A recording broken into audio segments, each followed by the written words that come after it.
Hello friends, welcome to our channel. ఈరోజు recipe capsicum masala gravy కర్రీని restaurant స్టైల్లో చాలా సింపుల్గా తక్కువ మసాలాలతో ఎక్కువ రుచిగా ఎలా చేయాలో తెలుసుకుందాం. దేంట్లోకైనా సూపర్ టేస్టీగా ఉంటుంది ఈ కర్రీ. ఇప్పుడు ఎలా ప్రిపేర్ చేయాలో తెలుసుకుందాం. ఇప్పుడు స్టవ్ పైన ఒక కడాయిని పెట్టుకొని అందులోకి 2-3 టేబుల్ స్పూన్ల నువ్వులను వేసుకొని ఒక 2 నిమిషాలు వేయించుకొని పక్కన పెట్టుకోండి. ఇప్పుడు అదే కడాయిలో 2-3 టేబుల్ స్పూన్ల దాకా పల్లీలను కూడా వేసుకొని వాటిని కూడా ఒక 2 నిమిషాలు వేయించుకొని పక్కన పెట్టుకోండి. తర్వాత 1 స్పూన్ జీలకర్ర, సగం స్పూన్ మెంతులు, అలాగే ఇందులోనే 2 టేబుల్ స్పూన్ల ధనియాలను కూడా వేసుకొని 1 నిమిషం పాటు చిన్న మంటపై వేయించుకొని పక్కన పెట్టుకోండి. ఇప్పుడు ఇదే కడాయిలో ఒక 2 టేబుల్ స్పూన్ల ఆయిల్ని వేసుకొని ఇందులోనే ఆవాలు, జీలకర్ర వేసుకున్న తర్వాత సన్నగా తరిగిన ఉల్లిపాయని ఒకటి కట్ చేసుకొని వేసుకోండి.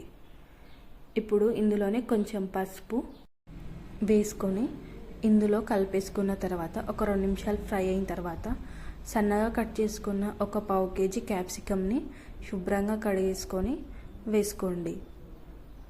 క్యాప్సికమ్ని కలిపేసుకొని మూత పెట్టుకొని ఒక 5 నిమిషాల పాటు నూనెలోనే ఫ్రై అవ్వనివ్వండి. తర్వాత మూత తీసుకొని కలిపేసుకోండి.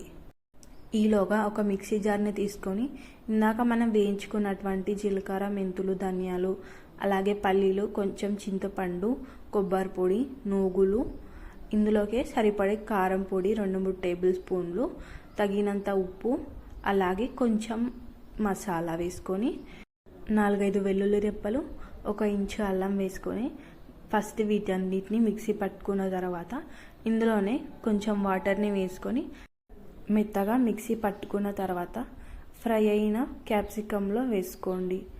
ఈ మసాలా మొత్తం క్యాప్సికంలో వేసుకొని అందులోనే కొన్ని వాటర్ని యాడ్ చేసుకొని వేసుకోండి. ఇప్పుడు కలిపేసుకొని ఇందులోనే ఒక బిర్యానీ ఆకు కూడా వేసుకొని ఇందులోనే తగినన్ని వాటర్ని యాడ్ చేసుకొని కలుపుకొని మూత పెట్టి ఒక 10 నిమిషాల పాటు లో ఫ్లేమ్లో గ్రేవీ చిక్కబడి నూనె పైకి తేలిన తర్వాత స్టవ్ ఆఫ్ చేసుకోండి. అంతేనండి, చాలా ఈజీగా క్యాప్సికమ్ మసాలా గ్రేవీ కర్రీని సింపుల్గా చాలా తక్కువ టైంలో టేస్టీగా ఇలా రెడీ చేసుకోవచ్చు. మీరు కూడా ఈ విధంగా ట్రై చేసి కర్రీ ఎలా కుదిరిందో కామెంట్ చేయండి. ఈ రెసిపీ నచ్చినట్టయితే లైక్ చేయండి, షేర్ చేయండి. మరిన్ని వీడియోస్ కోసం ఛానల్ని సబ్స్క్రైబ్ చేసుకోండి.